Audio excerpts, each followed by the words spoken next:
370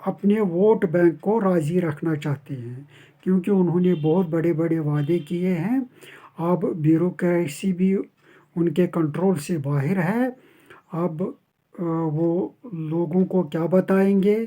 لوگوں کو چھوڑیے، عام لوگوں کو، لیکن جو ان کے ورکرس ہیں، جو ان کی ریڑھ کی ہڈی ہیں، جو ان کی کمپینیں چلاتے تھے، ان کے لیے کام کرتے تھے، تو ان کو راضی رکھنے کے لیے ان کے پاس اب کچھ بھی نہیں رہا ہے۔